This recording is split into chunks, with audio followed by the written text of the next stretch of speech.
Hi friends, আজকের mini ব্লগে সবাইকে ওয়েলকাম। তোমাদের সাথে অনেক কিছু শেয়ার করতে মন চায় সারা দিনটায়, কিন্তু 1 মিনিটের মধ্যে কি করে সম্ভব? যতটুকু সম্ভব ততটুকুই শেয়ার করি। দেখো না, রান্নার জায়গাটা ভেঙে গেছে।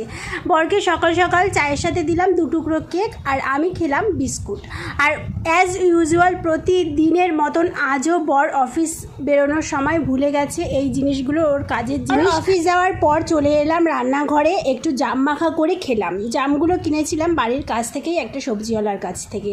তারপরে রান্না করে ফেললাম আলু ভাজা, ডাল আর মাছ দিয়ে, পটল, আলু, পেঁপে দিয়ে, টমেটো দিয়ে একটু পাতলা করে ঝোল। তারপরে স্নান টান করে খেতে বসে পড়লাম।